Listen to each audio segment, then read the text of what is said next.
नमस्कार, देश देख रहे हैं आप और मैं अदिति त्यागी हूँ। ये बड़ा एक्सक्लूसिव जी न्यूज आप तक पहुंचा रहा है कि कैसे मुंबई आतंकी हमले का मास्टरमाइंड हाफिज सईद रहता पाकिस्तान में है, लेकिन भारत के खिलाफ सिर्फ आतंकी साजिश नहीं रचता बल्कि भारत में आतंकी ठिकाना बनाने के लिए प्रॉपर्टी भी खरीदता है।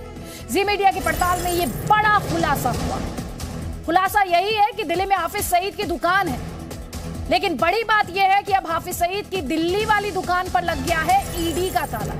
यानी दिल्ली और गुरुग्राम में हाफिज सईद की, ध्यान से सुनिएगा, हाफिज सईद की दिल्ली और गुरुग्राम में कई प्रॉपर्टीज हैं और इन प्रॉपर्टीज को एनफोर्समेंट डायरेक्टरेट ईडी ने जब्त किया। ईडी ने आतंकी हाफिज सईद की 25 संपत्तियां जब्त की। भारत के दुश्मन हाफिज सईद के खिलाफ ईडी के इतने बड़े एक्शन की ये बड़ी खबर सिर्फ और सिर्फ जी न्यूज के पास है। हम आपको हिंदुस्तान में हाफिज सईद के ठिकाने और उसकी प्रॉपर्टीज पर पूरी पड़ताल, पूरी डिटेल्स आपको दिखाएंगे, लेकिन इसके अलावा आज आप चाइना और पाकिस्तान के आतंक चरित्र या फिर ये कह लीजिए आतंकी भाईचारे का नया सबूत भी दिखाएंगे।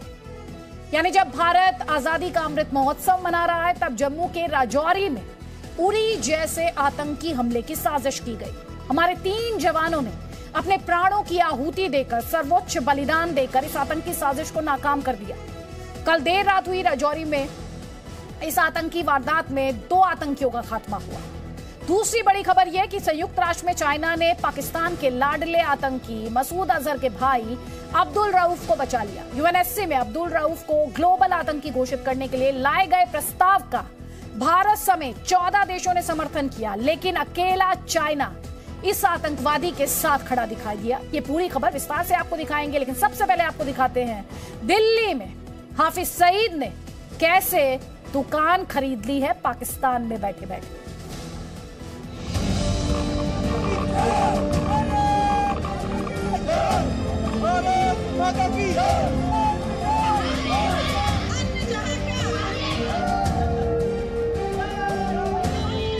जब दिल्ली स्वतंत्रता दिवस के 75 वर्ष का जश्न मनाने के लिए तैयार बैठी है, घर घर तिरंगा अभियान के तहत यहाँ पर तिरंगा यात्रा है। स्कूली बच्चे भी हमारे साथ यहाँ शामिल है। जब होवित्जर तोपें 15 अगस्त को लाल किले पर तिरंगे को सलामी देने के लिए तन चुकी हैं,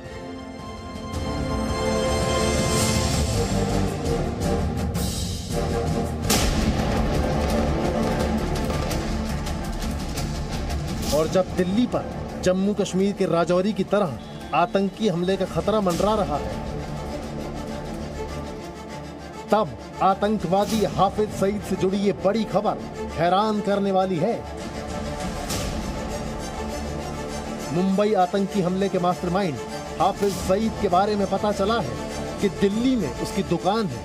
सिर्फ दिल्ली ही नहीं, गुरुग्राम में भी उसने दुकान खरीद रखी है। इसके अलावा भारत में उसने कई शहरों में घर खरीदे हैं। हिंदुस्तान में आतंकी हाफिज सईद से जुड़ी 25 प्रॉपर्टी का पता चला है। बड़ी बात यह है कि प्रवर्तन निदेशालय यानी ईडी ने हाफिज सईद से जुड़ी उन सभी 25 प्रॉपर्टीज को अटैच कर लिया है। इनमें गुरुग्राम और दिल्ली में उसकी दुकानें भी शामिल हैं। जी मीडिया के पास इससे जुड़े कागजात भी हैं। ये है वो कागजात जिसमें आप हाफिज मोहम्मद सईद का नाम लिखा हुआ देख सकते हैं। हाफिज के नाम के आगे एक अमाउंट लिखा है 8 करोड़ 93 लाख रुपए और उसके आगे लिखा है 25 प्रॉपर्टी की पहचान हो चुकी है। अब इसका मतलब समझिए। दरअसल हाफिज सईद के खिलाफ 24 अगस्त 2020 को ईडी ने टेरर फंडिंग को लेकर शिकायत दर्ज की थी। शिकायत दर्ज करने के बाद ईडी ने कार्रवाई शुरू की। भारत में हाफिज सईद से जुड़ी 25 संपत्तियों का पता चला। इनमें कई फ्लैट थे और दिल्ली गुरुग्राम में दुकानें थीं। इन्हें ईडी ने अटैच कर दिया, यानी अब ये सारी प्रॉपर्टी ईडी के कब्जे में है और कई बैंक खाते भी हैं। कुल मिलाकर ये रकम 8 करोड़ 93 लाख रुपए बनती है। अब सवाल ये है कि हाफिज सईद से जुड़ी जिन 25 प्रॉपर्टीज को ईडी ने जब्त किया, क्या वो उसके नाम पर खरीदे गए थे या फिर किसी और के नाम पर? हाफिज सईद जैसा शातिर आतंकवादी कभी भी अपने नाम से भारत में प्रॉपर्टी खरीदने की गलती नहीं कर सकता। इसलिए उसने सलमान नाम के शख्स को अपना खास बनाया था। उसने सलमान के नाम पर ही घर और दुकानें खरीदी। ईडी ने सलमान और उसके परिवार के खिलाफ धन शोधन अधिनियम 2002 के तहत जांच शुरू की थी। इसके पहले एनआईए ने भी सलमान के खिलाफ एफआईआर लॉन्च की थी। मोहम्मद सलमान हाफिज सईद के निर्देश पर दिल्ली, उत्तर प्रदेश और हरियाणा में आतंकी नेटवर्क बढ़ा रहा था। ईडी की जांच में ये भी पता चला है कि सलमान को दुबई में हो रहे मोहम्मद कामरान के जरिए बड़ी रकम भेजी गई। ये रकम हवाला के जरिए भारत भेजी गई। इस रकम के कुछ हिस्से का इस्तेमाल यूपी के एक जिले में मस्जिद बनाने के लिए किया गया। साथ ही सलमान की कोशिश थी कि लोगों के बीच पहले अच्छी इमेज बनाओ और उसके बाद उन्हीं लोगों में से युवाओं को आतंकी संगठन से जोड़ दो। इसके लिए वो हरियाणा के पलवल समेत कई जगहों पर गरीब मुसलमानों को आर्थिक मदद देता था। जांच से ये भी पता चला है कि सलमान ईमेल के जरिए दुबई के कामरान से मिले पैसे की रसीद और उस पैसे से होने वाले कामों से जुड़ी तस्वीरें भारत भेजता था।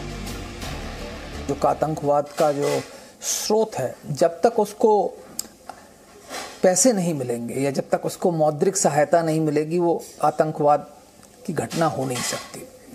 और ये बहुत महत्वपूर्ण है कि अगर आपको किसी भी आतंकवादी संगठन को खत्म करना है तो जो उसकी जो इकोनॉमिक लाइफलाइन है उसको आपको रोकना पड़ेगा।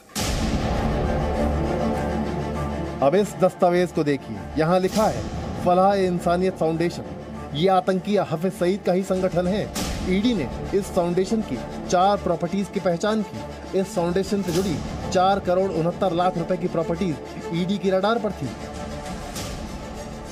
पहले हाफिज सईद लश्कर-ए-तैयबा नाम का आतंकी संगठन बनाकर भारत के खिलाफ आतंकी हमला करता था, लेकिन लश्कर पर पाबंदी के बाद उसने इसका नाम बदलकर जमात-उद-दावा कर लिया। यूएन के प्रतिबंधों से बचने के लिए हाफिज सईद ने जमात-उद-दावा और फलाह-ए-इंसानियत जैसे संगठन बनाए। ये सभी संगठन हाफिज सईद के फ्रंट एंड ऑर्गेनाइजेशन माने जाते हैं। हाफिज सईद इन्हीं संगठनों के जरिए आतंकवाद को बढ़ावा देता रहा है। इसके अलावा आतंकी संगठन हिजबुल मुजाहिदीन के चीफ सैयद सलाउद्दीन पर भी ईडी ने शिकंजा कसा। जी मीडिया को मिले कागजातों के मुताबिक ईडी ने सलाउद्दीन की जम्मू कश्मीर स्थित 13 संपत्तियों समेत 11 करोड़ 26 लाख की संपत्ति जब्त की है। टेरर और नक्सल फंडिंग से जुड़े मामलों में ईडी ने कुल 256 प्रॉपर्टीज जब्त की हैं, जिनकी कीमत 1249 करोड़ रुपए है। आलोक वर्मा, जी मीडिया, दिल्ली। एनआईए की एफआईआर के आधार पर ईडी हाफिज सईद और सैयद सलाउद्दीन के अलावा आफ्ताब अहमद शाह, नईम अहमद खान, फारूक अहमद डार उर्फ बिट्टा कराटे समेत कई आतंकियों के होने वाली टेरर फंडिंग की जांच कर रही है। और अंतर्राष्ट्रीय स्तर पर आतंकवाद का खात्मा करने की भारत की लड़ाई को किस तरह से झटका दिया गया चाइना द्वारा, अब उसके बारे में बताते हैं। चाइना ने एक बार फिर से रोड़ा अटका दिया। यूएनएससी में पाकिस्तान प्रेम दिखा चाइना का। उसने आतंकी मसूद अजहर के भाई अब्दुल रऊफ अजहर का रखवाला चाइना बन गया। हालांकि चाइना का यह आतंक प्रेम कोई नई बात नहीं है। इससे पहले भी आपको याद होगा वो कई पाकिस्तानी आतंकियों को ग्लोबल टेररिस्ट घोषित करने के काम में अड़ंगा लगा चुका है।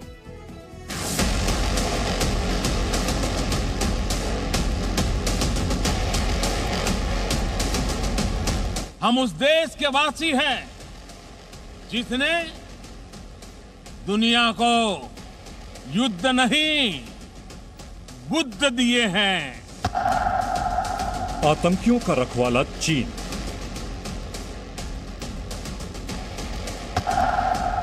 पाकिस्तान आतंकियों को पालता है, चीन उनकी ढाल बन जाता है।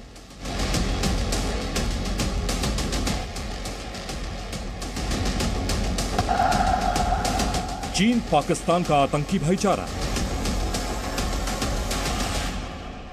दुनिया जानती है कि आतंक का सबसे बड़ा केंद्र पाकिस्तान है। पाकिस्तान में ही आतंकियों को ट्रेनिंग दी जाती है और दुनिया भर में आतंक को एक्सपोर्ट करने वाला देश पाकिस्तान ही है। हाफिज सईद और मसूद अजहर जैसे आतंकी पाकिस्तान की धरती पर पल रहे हैं, इस बात से दुनिया वाकिफ है। आतंकियों पर पाकिस्तान का दोहरा मानदंड भी कई बार दुनिया देख चुकी है। अब आतंकवादियों को लेकर चीन की दोहरी नीति भी उजागर हो गई है। संयुक्त राष्ट्र सुरक्षा परिषद में पाकिस्तानी आतंकवादी संगठन जैश-ए-मोहम्मद के एक कुख्यात आतंकवादी के खिलाफ लाए गए प्रस्ताव में चीन ने अड़ंगा लगा दिया। यूएनएससी में जैश-ए-मोहम्मद के सरगना मसूद अजहर के भाई अब्दुल रऊफ अजहर के खिलाफ प्रस्ताव लाया गया था। यह प्रस्ताव अमेरिका और भारत की ओर से लाया गया था, लेकिन चीन ने इस प्रस्ताव पर रोक लगा दी। भारत चाहता था कि रऊफ अजहर का नाम वैश्विक आतंकियों की सूची में जुड़ जाए, अजहर पर अंतर्राष्ट्रीय प्रतिबंध लगाए जाएं और उसकी संपत्ति को फ्रीज कर दिया जाए, लेकिन चीन ने अड़ंगा लगाकर पाकिस्तान के आतंकवादी को बचा लिया। प्रस्ताव पर सुरक्षा परिषद की प्रतिबंध समिति के सभी 15 सदस्यों की सहमति होनी चाहिए। प्रस्ताव पर 14 देश सहमत थे, लेकिन सिर्फ चीन ने उसका विरोध किया। इसके चलते चीन पाकिस्तान को अपने हक में और करता है और पाकिस्तान को अपने ऊपर और डिपेंडेंट बनाया रहता है, क्योंकि पाकिस्तान नहीं चाहता कि ये जो आतंकी हैं ये पकड़े जाएं, जेल में जाएं, इनसे क्वेश्चनिंग हो और पाकिस्तान की इंटेलिजेंस के लिंक्स इनके सामने खुल के आ जाएं दुनिया के सामने कि पाकिस्तान कैसे भारत के खिलाफ आतंक को प्रमोट करता है। जिस आतंकी को चीन बचाने में जुटा है, जरा उसके काले कारनामे भी जान लीजिए। जान लीजिए कि वो वैश्विक शांति के लिए कितना बड़ा खतरा है।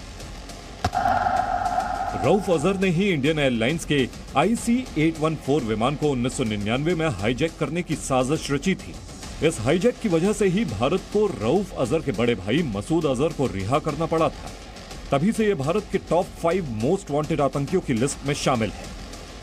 भारत में जैश की ओर से किए जा रहे हमलों की योजना यही बनाता है। भारत ने रऊफ अजहर को बचाने पर चीन को संयुक्त राष्ट्र में फटकार लगाई और कहा है कि आतंकी घटनाओं से अंतर्राष्ट्रीय शांति और सुरक्षा को खतरा है। 2. We need political will to defeat terrorism. There can be no justification for terrorist acts, much less glorification of terrorists, a tendency we have unfortunately seen in recent years in some parts of the world. There should be no double standards in dealing with terrorists. वैसे चीन का आतंक प्रेम कोई नया नहीं है। इससे पहले भी वो लगातार पाकिस्तान के आतंकियों को बचाता रहा है। इसी साल जून में चीन ने लश्कर-ए-तैयबा के डिप्टी चीफ अब्दुर रहमान मक्की के खिलाफ यूएनएससी में लाए गए प्रस्ताव पर रोक लगाई थी। मक्की लश्कर चीफ और 26/11 के मास्टरमाइंड हाफिज सईद का साला है। चीन ने अजहर को ग्लोबल टेररिस्ट घोषित करने के मामले में 10 साल तक रोड़ा अटकाया। कुछ साल पहले हाफिज सईद को भी आतंकी घोषित करने की कोशिशों में भी चीन ने पेंच फंसाया था। तब भी उसे अंतर्राष्ट्रीय दबाव में झुकना पड़ा था। चाइना के ऊपर प्रेशर आ रहा है। ये जो सारा साउथ चाइना सी को लेकर के बात चल रही है, ताइवान को लेकर के बात चल रही है, तो चाइना पे प्रेशर आ रहा है, इधर पाकिस्तान पे भी आ रहा है। परंतु ये प्रेशर अभी इतना नहीं है कि इन दोनों देशों के लिए अपनी स्ट्रैटेजी बदले। भारत के चीन की ऐसी हरकतों से न सिर्फ भारत बल्कि पूरी दुनिया परेशान है। पीएम मोदी ने आतंकवाद के मुद्दे पर राजनीति के लिए चीन पर निशाना साधा था। जन भागीदारी से जन कल्याण, और ये जन कल्याण भी सिर्फ भारत के लिए नहीं, जग कल्याण के लिए हो। जन कल्याण से जग कल्याण। और तभी तो हमारी प्रेरणा है सबका साथ, सबका विकास, सबका विश्वास। आतंकियों को लेकर भारत का नजरिया हमेशा से स्पष्ट रहा है, लेकिन आतंकवाद पर हर बार चीन का डबल स्टैंडर्ड दिखाई दिया है। इस बार भी ऐसा ही हुआ। ब्यूरो रिपोर्ट, जी मीडिया।